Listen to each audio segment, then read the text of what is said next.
Hey guys, what is going on? RedMaster here, and welcome back to the Cards and Castles video. Today we're going to be hopping into the what I call September Megapatch.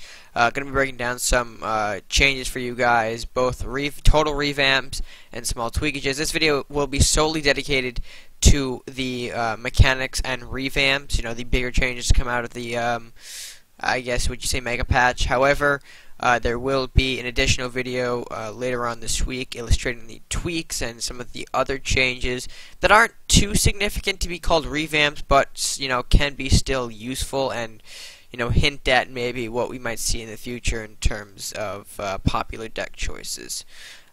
So with that being said, probably gonna hop right into the mechanic changes now. Yeah, we're not going anywhere for the mechanic changes. Still the menu screen, just got a couple of things to talk about. A lot of things that, however, are on the mechanics changes, I did talk about in my new patch gameplay video. And those changes included 50 card decks, the 24 turn games, and of course things like greed. That's another thing that I believe we talked about, and the building spawns. I just had to verify that that was the last thing we're missing. What I didn't talk about were the following. Second player can now mulligan up to 4 cards instead of 3. That's alright, no big issues for me there. I know some people think second players have advantages over the first with the coin.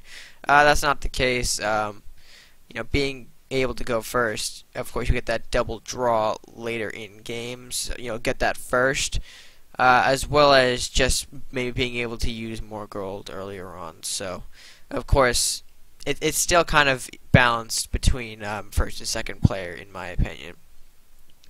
Second thing we'll talk over is probably the stealth. The stealth I know people have been really on top of in terms of their reactions.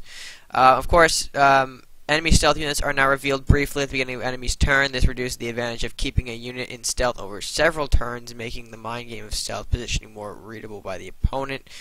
So it's a little like pop-up. If you face stealth, you've seen it at the beginning of enemy turns. It's like a little pop-up of a flash of where Kunoichi might be, a Badger, a Koru, etc. Not too bad. I do like that how stealth is not overly game-winning now. You do have some hints and some clues as to where the opponent might be moving their stealth units, so overall good change there to me. Also with stealth, units can no longer strike the castle when they are stealth. Some stealth units have received some stat improvements, which I will talk about in the card tweak video to this restriction. While killing blows with stealth can be risky, they ultimately feel frustrating to fight against. That is true. Nobody likes getting hit out of nowhere with a stealth unit, especially one that can be super buffed over a several turn game. So I think having that restriction is okay. To some, it's killed the archetype for them. I disagree on that.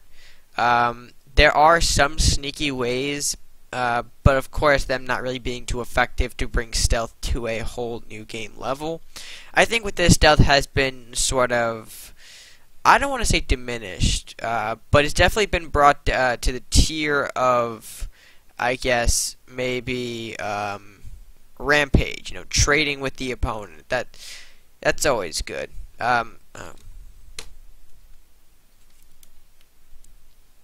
Nope. Up. Sorry about that. Just a quick little technical glitch. But anyway, like I was saying, nothing really too bad for me. Of course, sneaky ways, ambush, Fenrir. Again, we'll talk about those in a later video, or the tweak video, I should say. But I do think that stealth has not been killed whatsoever, despite what some people might say. Some find it unplayable. You can argue that, to be fair. And the last change that I think we maybe went over in the patch gameplay, but I'm going to reiterate it here. Holy Aura, it's gone. No longer is in the game. The cards that have Holy Aura have been changed and revamped, which we will talk about later in the video. Great, in my opinion. No need for Holy Aura healing the castle and ripping off sudden death, per se. So, and since it was a favorite, it's just been, like stated here, just outright removed. So very, very good change, and now hopefully we'll see some variety because of this. And we have seen some variety, to be honest. We have, but we'll go over maybe that in the next couple of minutes, because for now that's all I have on the mechanic changes. Just a quick little brief summary. For anything that I missed in terms of what I didn't go over in mechanics, you guys can always check out the previous video, which I will pull somewhere over there, probably over there. So yeah, with that being said, it will take you right into our first card change. And what better way to start the video than going towards the probably biggest change coming out of the patch, and that being towards School of Knowledge. Now, the School of Knowledge did receive a significant revamp, one that has actually, in my opinion, revived a what thought to be dead archetype in Greed. Of course, School of Knowledge has changed. It is now a 3 gold. I think it was maybe 1 gold in the past before patch, but correct me if I'm wrong on that. 3 gold, 3 health building. It's an epic building. Follows the new building spawn rules, so very good in placement. And every time Greed triggers, which is not by gold gained, it's the how many times the ability is proc. So say you play Risky Business, you can only receive 1 card out of this. But anyway, it does draw a card on Greed. Very, very nice for Greed decks to see support like this, and one that will definitely, I mean, it already has ascended them into pretty much nearly top tier. I mean, at the moment, I'm going to be perfectly honest. Greed right now is so new and experimental in terms of, it being brought back after, maybe about a year or so, maybe more. So people are sort of on the hot streak with Greed. They enjoy it. But personally, to me, I think this archetype will maybe not die. It'll slow down eventually due to, sometimes not being reliable, because sometimes Greed decks solely rely off the School of Knowledge, and if your Greed deck relies off the School of Knowledge, then you're at risk for, getting killed off pretty easily. In terms of, I gotta use my gold to get the draw from the School of Knowledge. And again, the 50 card decks, you may not be seeing School of Knowledge every game. So that's kind of my thoughts on the whole Greed-ish meta right now. I don't want to call it meta because it's just it's a hot streak people have. But overall, a very good change to revive a dead archetype, and a very nice improvement to a card that was highly underused for a while now, for several months. So very good on that. Card number 2 tonight will be Craxus, another card basically that was thought dead to be with the Greed archetype, but has revived into a more usable state. It is now 8 gold, no longer 13, so no longer has that weird Greed ability and high stats, as you can see here. 8 gold, 5/8 with the flex, so you're getting some, I guess, spell blockage. I kind of want to put that as deflect, because it really is like you're deflecting spells, but not magic shield. He can still be affected by stuff. Just can't be targeted. And anyway, Victory Rush. Victory Rush, excuse me for rushing ahead there, is a new ability, as you could see on the sidebar here. Activate this ability after the unit slays an enemy. A new concept, a new, I guess, mechanic, if you will, and one that I think probably should be used in future cards. Craxus being the only card right now, and that's fine. Hopefully we see more of that in the future. But anyway, upon slaying an enemy unit, Craxus will draw you a card, as well as give you an additional 2 gold. So that 2 gold is technically a Greed trigger, which will affect the School of Knowledge. So take that into consideration, if you will. But Craxus, all-around solid unit for any deck. I highly recommend looking into him if you are using, basically, and if you're looking to fill an 8 gold slot, Craxus is a good card to turn to, in my opinion. He's that solid, stat line, ability-wise, everything. So, yeah, I would definitely not be surprised if Craxus ends up in every deck because of this, because his ability is just so well-rounded and can be utilized in basically any deck. So a great change to a nearly thought dead card. Next card we'll be looking into tonight will be Dragon Training. Of course, really revamped in terms of a card in general. Dragon training used to be dragon taming. It used to, of course, give 2 random drakes upon usage. But however, now for 4 gold, you summon an ice drake and give your drakes +1 health. So they're kind of working off forest revolt in a sense here. You know, you're summoning a unit of a certain card type. For forest revolt, it's wood war. For dragon taming, I believe it's ice drake. I don't know if the dragon there is supposed to like show resemblance. I think that's really Aeroth rather than an ice drake. But regardless, dragon training does summon an ice drake, again similar to wood war, except rather than giving drakes movement, training actually will give your drakes health. Pretty interesting to see health added onto a dragon spell. I would expect maybe if it's got Aeroth on it, we might see some movement. But then again, probably too similar to Forest Revolt in that sense. It does make for some pretty strong dragons, though, combining this with Dragon's Temple, an already pretty stable buff card to dragons at the moment. So definitely will not be surprised to see this card make a slight appearance inside dragon decks. But overall, a pretty good change to a nearly useless dragon card. I know I didn't run dragon taming, but if you did, kudos to you. I just didn't find it useful, and I don't think the majority of the dragon decks did. So, yeah, with that being said, a very nice change, or very nice revamp to dragon training / taming. Next revamp we have, I'm not sure if it's a real total revamp, but we are looking towards Talibos for this one. Its price has been reduced from 4 to 3 and now requires a sacrifice to play the card. It also has received a demon classification, which I do have a pretty good theory on. Again, later video for another time.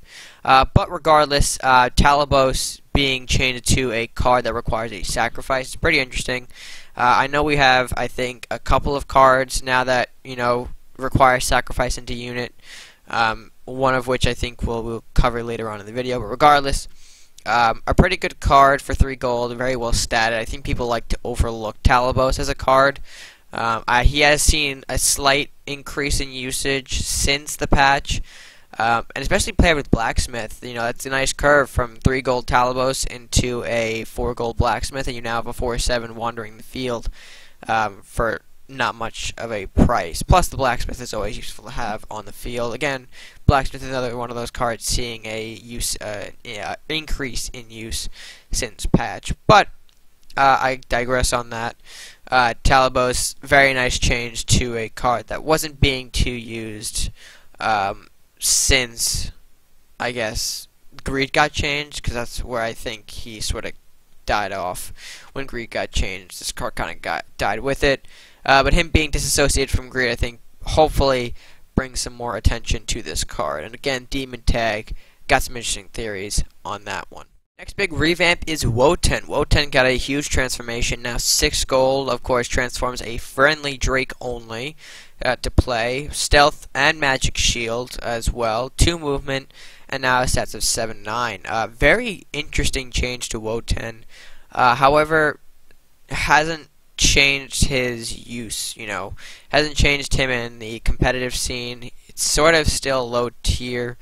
Of course, that's because stealth, with the mechanic change and all that, seeing as stealth can't hit castle, it's sort of odd to be carrying a big dragon like this if he can't even hit face. However, there are some ways to get around this. Of course, maybe hitting a low statted unit to dissipate the stealth and still keep a good amount of your health. You also have the Magic Shield on Wotan, so he's not getting hit by a spell or being affected by a spell anytime soon.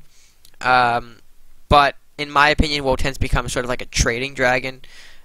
Just a big powerhouse is going to trade off with a lot of units before it goes down. So, personally, not a huge fan of maybe what they did to Wotan. I will say, however, the Magic Shield is a good touch as well as the beefy stats, but you know, the stealth aspect of him, it's sort of, I think where we were with stealth is fine now, but personally, that's just my thoughts. I would love to hear what you guys have to think about Wotan in the comments section below, because really, I'm not really feeling too confident on Wotan, but again, tell me what you think. Next up, we have the Shadow Drake. Shadow Drake did get a pretty good change from being a 1 gold to 1 basic Drake card to a 4 gold, 4/4, 3 movement, and has a cool initiative of gaining stealth for 1 turn. Now, despite what I said previously about WoE 10 stealth, I think stealth on Shadow Drake is a pretty cool aspect, especially if you have it for 1 turn.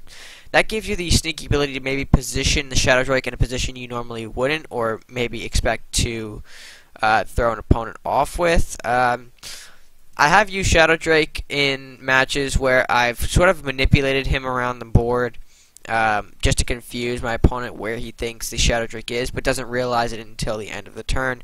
When my Shadow Drake, or end of his turn, when my Shadow Drake does get revealed ultimately, to show that he's maybe made a bad play or a mistake that maybe is about to cost him just because now my Shadow Drake was in a different position than he would be expecting. So, and of course the 3 movement is very good for stealth, seeing as how most stealth units nowadays only have 2 movement. I think the only one that's got 3 along with Shadow Drake is Koru, and he is a legendary, so it definitely shows you how powerful a 3-move stealth combination is. And yeah, overall I just highly approve of the I guess change to Shadow Drake in general. Very good. I'd like to see more of that. The next change we'll be going over actually will be towards Blinding Radiance, now called Blinding Flash. One of the cards that did have Holy Aura, and of course Holy Aura being removed, this card did have to get changed. However, I don't think it's got a very good ability to be, replaced replaced with Holy Aura. Choose a friendly unit, deal 1 damage to nearby enemies, and give the combat units -1, or to nearby enemies, and give them, I guess, -1 attack. It sort of seems like a crossbreed of Cloak and Daggers and Disable, except the daggers won't give, or this won't give you +1 health, nor will it give as strong as a attack debuff as Disable. To me, it just kind of seems really weird. Why bother playing this card then if you do have options like Disable, cheaper, and will, let's see here, -2 more additional attack off of your enemy rather than just the -1. It kind of just seems like Blinding Flash had to be changed just because we got the Holy Aura had to be deleted. That's kind of what I see it as here. Nothing really too big, nothing really too special. The other card that did get changed actually is a bit bigger than this, but overall I just think Blinding Flash not too strong now with Holy Aura gone. So unfortunate, but necessary sacrifice. Next, we'll move on to the Cleric. The Cleric did get a massive change, again being the second card that had Holy Aura. Zealous Knight did, get a name transform as well. He's now costing, or the Cleric is now costing 3 gold. He does have a combo heal a random ally for 5, so that's 4 more than the Dwarf Paladin. But it's only 1 target though, so hopefully you get a target that is damaged rather than a full health one, because this will not give additional health, it will only heal. Stats are pretty good too, 4/4, and a 2 movement, so not a overly powerful card to be working with. Of course, that's why it's an epic and not a legendary. But again, I think this was a good and necessary change with Holy Aura being removed completely. Just not much to say on this card otherwise. I do like it. However, right now with Dwarf Paladin being run as a dwarf and a knight and nearly having similar abilities, cost, and stats, it kind of just seems like these two are in a clash right now. And in my opinion, with Dwarf Paladin, I think winning that just because of the global heal rather than the single heal. So, but overall, great to see Zealous getting changed and stepping away from the Holy Aura. Great change overall. Next up, we have Icon. Icon did receive a odd change in my opinion. It now costs 2 gold, no longer has a focus, no longer can destroy anything, but rather it has a unique ability of giving a melee unit 4/4 this turn, but it cannot attack the castles. So this is like it's being put in competition with Vanishing Strike in my opinion here. Vanishing Strike, of course, at 3/4 can attack castles, but of course the unit bounces back. Meanwhile, Icon will give a unit 4/4 Technically as well healing it. Some people have pointed out that if you use Icon on a damage unit, you will restore it to full health if the +4 can get you back into full health range and not attacking castle. So really Icon's more of a unit trading card, and a bigger one at that. I think what Icon's designed to do here is you using it on a weaker unit and then being able to successfully trade or take out completely an opponent's bigger unit that maybe didn't get killed off or is approaching, and you know, you just can't stop anything, or you just can't really trade anyone with it, I guess. Maybe that came out wrong. But regardless, I do think Icon didn't need the change, but where its competition lies now, I think it's definitely better. You know, putting Vanishing Strike on that level of, do I want the bounce or do I want the extra stats? So, makes you wonder. But overall, an okay change to Icon at best. Next up, we have the Frozen Storm. Frozen Storm, probably one of my most favorite revamps to come out of this patch. I think it might have been, yeah, cost decrease to 5 gold. It must have a mage in play and deals 2 damage to enemy units and freezes them. So basically a cheaper Ice Blast, but a global one at that, and of course, you know, just being lower costing than Ice Blast. I do like that mages now have this kind of card to back them up. I definitely felt like they were lacking some sort of damage like this. I think Frozen Storm brings that to the table. I do have this card on foil as well, just a quick side note, because I do love the foiled aspect of Frozen Storm. If you don't have foiled Frozen Storm, I highly recommend spending the shards to craft these guys. Extremely fun to see out in the field, and if you're running mages, I would say Frozen Storm is a great addition to your mage deck if you are running one. So yeah, definitely one of my favorite changes to come out of the patch, and I think this gave mages a huge, the huge, or not really the huge, but a good source of damage that they might have been lacking previously. It's, yeah, Eye of Flame. Of course, the Eye of Dominion did get changed. Now being called the Eye of Flame, it did get some tweaks a little bit. The Eye of Flame it does have that reveal all stealth and each turn still. It does have the 2 range, no movement, 5/5 for 4 gold. It does have the sluggish ability though, but can be placed with a new building spawn, so I think that's what gives its pretty big power there.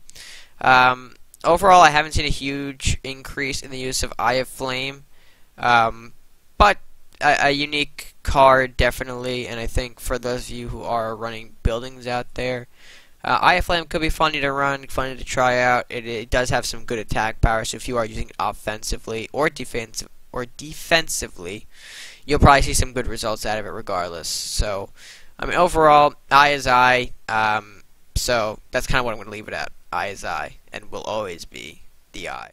Not going to go really too much into this one, but Infernal Furnace did get a revamp. It's been classified as one anyway. I believe it's basically just got a new ability, if I read that correctly. 2 gold, 0/4 building, fire aura. That's kind of what we're seeing here. Overall, nothing too huge on this one. Infernal Furnace it's probably not going to see used. I think it's only been changed to have this ability. More to reinforce the idea that building spawns are a thing, and cards like Infernal Furnace and the Eye can take advantage of them. So overall, you know, it's a so-so change. I did like its random ability for the RNG deck the RNG Masters deck, but it's good to see that it's being utilized with the new building spawns quite well indeed. Next up, we have the Stone Dragon statue, another card that I did mention earlier on in the video that required a sacrifice for a unit type situation. The statue did get changed to now have a sacrificed unit, so to play it you got to sacrifice a unit, of course. For 4 gold you summon a Stone Drake. Pretty good compared to the previous statue where I believe it was just a cost reduced, it was like a 3 gold cost reduced Stone Drake in your hand to like 4 gold. So I really didn't see people running it, but I think with statue now it does have some potential in sacrifice decks. Sacrifice decks, of course, becoming a thing now. I will be covering a sacrifice deck hopefully later on in the near future on the channel. But overall a good change to a underused card, and hopefully, again, in sacrifice decks, we'll see Stone Dragon Statue be played more of, just because of its new nature. I'm excited to see what people do with that. Next up, we have the Suit of Armor. The Suit of Armor did get a slight change. It now acts as a normal unit. As you can see, there's no fancy building placement with this guy. It spawns at your base with 0 movement and 8/9, so you gotta come up with a couple of new sneaky movements. Sushi Shack, Nimble Retreats, all that nice stuff. The Hall of Winds, all that nice stuff to work with the Suit of Armor. I think it's alright. I don't like it as at the new spawn systems. It sort of makes it harder to use the Suit of Armor. But if you can use it, props to you. Definitely cool.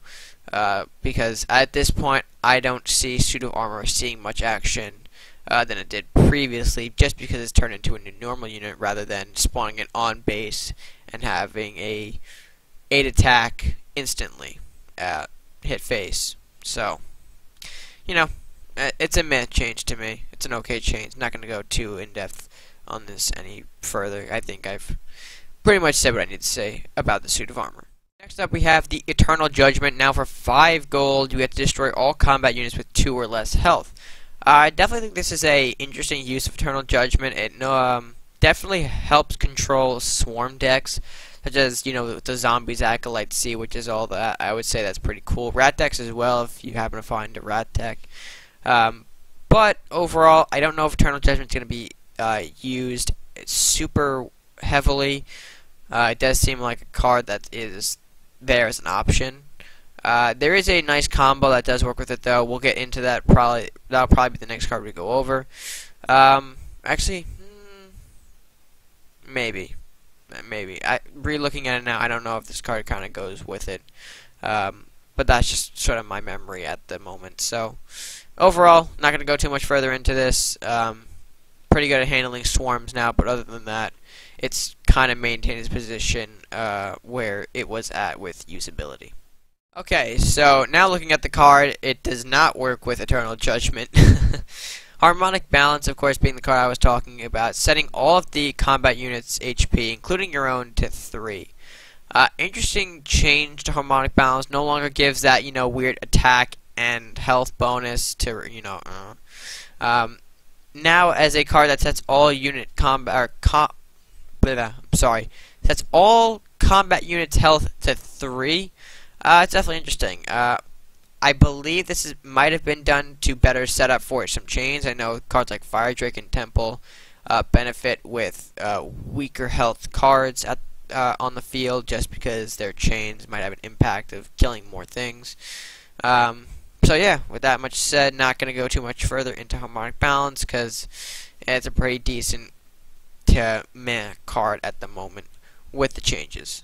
What does combo with Harmonic Balance, however, is the Verdict. The Verdict now destroys a combat unit with 3 or less health, and enemy spells cost an additional 2 more for the following turn. I didn't see a problem with the Verdict as it was originally, but it seems that, tended not to be the case. Overall, in its current state, I think it's been degraded, I believe. Just because what are you going to be killing that's got 3 or less health? The spell is a nice touch. I think cards like Courthouse are overlooked for that spell cost increase ability. And I definitely think with Verdict, if people do run it, they'll realize how efficient that cost increase is really is. So overall, it's a decent to meh change. I do like the spell reduction. However, I'm not impressed with the destroying combat unit with the health restriction type thing. So overall, a pretty decent to meh change. Next card we have is Izzet. Izzet did get a slightly better revamp. Select an unstealth melee unit. That unit now has chain of 4 for the next turn. So this is what I was talking about with cards that, the chains that benefit off of Harmonic Balance. With a card like this, setting a group of clumped units together, if they set their HP to 3 and have an Izzet already out on the field, they can cause some serious damage with a chain of 4. Again, that's just my opinion on Izzet. I think overall Izzet has seen a slight increase, but not a full on new meta around Izzet. But that it will be interesting to see if Izzet does take relevance into the competitive scene. Just because that chain is like Ragnar levels of powerful, but in a small cost and a less legendary package. So I would say Izzet received a pretty good change indeed. Next card we have is War Party. To be honest, War Party did receive a better ability. However, for 6 gold, give a combat unit and nearby allies around it +2/+2. I think the nearby is a 3x3 grid, like an aura ability. However, its 6 gold is pretty difficult to use. I would think Viking swarms are kind of the way you'll see this card be used. But even then, it's just not too powerful, to be honest with you. I would, I did assume that it would be a stronger card, but upon usage of the card myself, I just found that I couldn't use it in a deck. So, and that really kind of hurts it. It hurts a card of epic status, but regardless, I think it was a good attempt on getting a better card out of War Party. And our final card this evening will be Shockwave. Shockwave for 2 gold, select a friendly unit and knock away all nearby enemy combat units. So basically like the same Shockwave, but however freezes them in addition. I think this is a nice add-on to the Shockwave card. I don't know if it's going to impact its play, however. But, the freezing aspect is nice to it. It does buy you some time and sets up nicely for Shatter Strikes, whatever you have planned with your ice shenanigans. So, overall, I think this is just a nice addition to an underused card. However, I don't know if this will increase its level of play at all, unfortunately. And with that being said, guys, that's going to end it for tonight's card review. Of course, these are only the reviews for the revamped cards. Tweaks will be coming down later on in the week, so stay tuned for that. And yeah, I mean, that's pretty much all I got. So if you guys did enjoy this video, please make sure to give it a thumbs up, share with your friends, and comment down below your thoughts on the September Megapatch revamps and mechanics changes, so to speak. And if you haven't already done so, use code RedMaster if you are on Steam or Android. Just go up into the options here, click this enter code button, type in RedMaster, all caps, to receive a 5 free instant card packs and castle skin. Don't know how you can go wrong with those. And of course, link to the Discord will be down below if you guys wish to join. Yeah, if you haven't done so already, please make sure to hit that subscribe button. If you are new, that's all you gotta do to show your support to the channel. And that's all I got. So with that being said, guys, until the next video, stay gaming.